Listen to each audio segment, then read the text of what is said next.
Okay, so here we are, we're back in lockdown again. So obviously it might feel to be quite frustrating, but we have to really stay focused. We're going to have to work hard. We're nearly at the end of the novel, which is good. We've been reading through it quite quickly actually, so we've made a lot of progress. Today's class, remember, is a double class. That means 80 minutes worth of work. You can see that there are lots of notes I want you to write down today. And before you do so, I want to acknowledge that I do have some of the students read books. I took some of them home with me on Friday.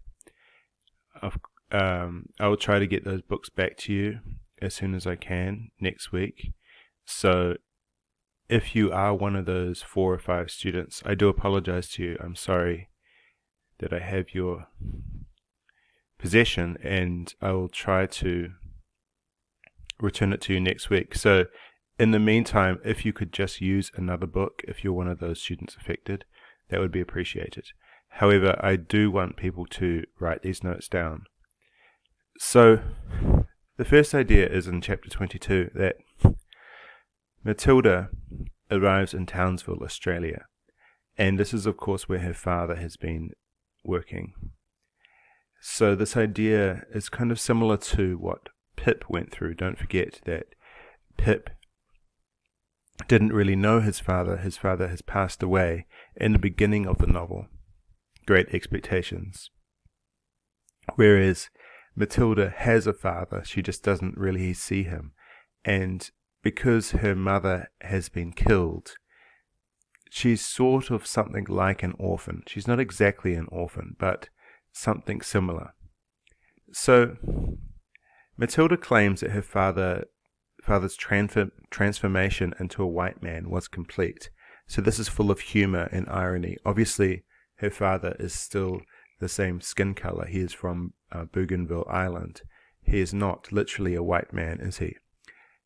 And this is one of the key ideas in the novel. You know, you have Mr. Watts, who is a white man who is living on Bougainville Island, and he's a misfit, he's different, it's so strange, it's unusual. And you also have this idea that a brown-skinned man like Matilda's father can move to Australia, and perhaps it's unusual for him.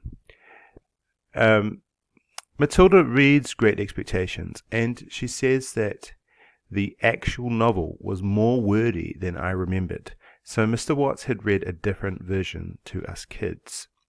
So let's think deeply about this. Why did Mr. Watts read a different version to the kids?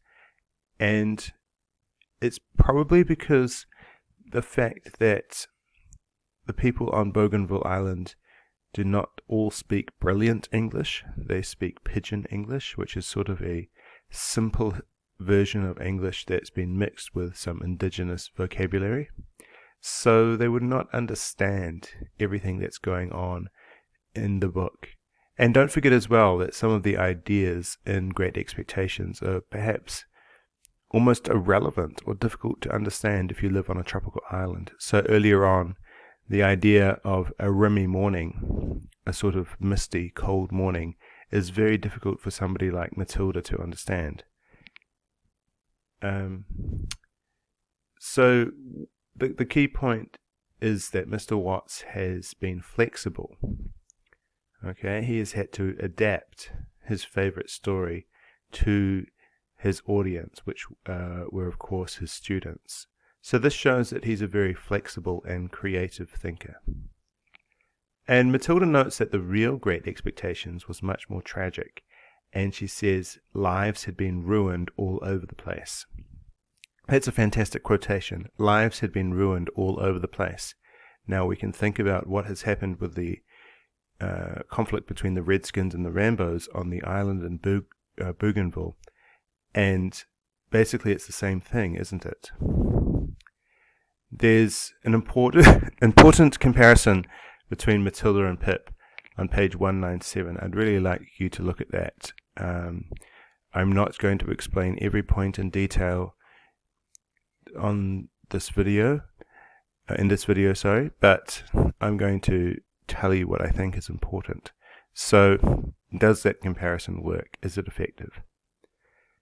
All right, and Matilda loves literature and reading and novels so much that she is awarded the Senior English Prize at high school. And she eventually goes on to teach at a boys' high school. And she notices that the language of Dickens makes your mouth do strange things. And when you're not used to his words, your jaw will creak. So, interesting imagery there. And the point she's making is that many of the words that Dickens uses, the names of his characters, are so unusual, they're so peculiar, that it's actually quite difficult to read Dickens aloud. Alright, chapter 23 is really interesting because we finally have Matilda visiting New Zealand. So don't forget the author Lloyd Jones is from New Zealand, and we're obviously in New Zealand ourselves, so it's quite exciting that there's some sort of mention of our own country in this book. One of the reasons why I chose this book for the class is because generally students don't read anything from New Zealand authors at school, or they don't read much at all. I mean, some students might read The Whale Rider by the Māori writer Witi Ihamaera, but in general, we don't read enough books written by our own authors in this country. So Matilda learns that Mr. Watts was previously married to a New Zealand woman, June Watts, and she claims that I married a weak man on page 205. And this is really interesting. So don't forget that June Watts knows virtually nothing about what has been happening on the island in the Pacific during this time. She only thinks about Mr. Watts in terms of how he acted and behaved in Wellington. I believe June Watts does not know that Mr. Watts was killed in this conflict and eaten by pigs, for example. So, as I've said there, that Matilda does not tell the truth about the death of Mr. Watts on page 207. And that's an interesting point. I mean, would you be prepared to tell somebody that their former spouse had been killed in a horrific conflict under very unusual circumstances? Did Matilda make the right decision there? We learn as well that Mr. Watts was an amateur actor, and one of his plays was called The Queen of Sheba. This is really, really, really, really, really, really, really important. Why is this important? Because it finally clarifies what is going on between Mr. Watts and Grace. If you think back to the beginning of the novel, in the first chapter, we have this idea that Mr. Watts is walking and he's towing Grace along in some sort of wagon. Why is that happening? When I read through that first chapter, I could not understand what was going on. It seemed to be really strange. I mean, was his wife unable to walk? It wasn't really clear what the problem was. Whereas now, finally, it's been revealed to us that they're sort of acting. They're pretending somehow that they're still in the play. So obviously, Grace is the Queen of Sheba, or she was because she's passed away. June claims that Grace had mental health issues, which is really interesting as well. Grace does not have much dialogue in the text. She doesn't really speak much. Matilda doesn't speak much to her. We sort of learn about her from other people.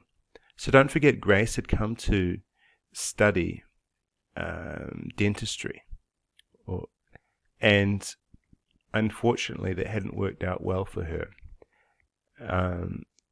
And she ended up having to go to Porirua, which is north of Wellington, for mental health treatment. But what does this show about Mr. Watts? It demonstrates that he is still willing to stick by her side, even though she has her struggles. And a final point from this chapter. Matilda thinks about the contributions that Mr. Watts made to her life. We needed a teacher. Mr. Watts became that teacher. We needed a magician to conjure up other worlds, and Mr. Watts became that magician. We needed a savior. Mr. Watts had filled that role. So the language technique that's useful there for the students is parallel structure. So that sort of repetition, we needed. And I really want you to think about that, and it will be one of the last points I make, is this idea that Mr. Watts was an outcast. He didn't really understand the language, the history, or the culture of the people on this island. But to somebody like Matilda, she feels that she needed him. So he's found a way to make meaningful contributions to other people's lives. And therefore, yes, he's a very interesting man, and he's a very worthy character. And it's extremely interesting because it's such a contrast to the way that his former wife, June, sees him. As I have stated previously, she said, "I married a weak man." So what is the truth about Mr. Watts? Is he a weak man, or is he somebody like a magician, like a teacher, or like a savior? I'll leave you with that question to ponder. Thank you very much.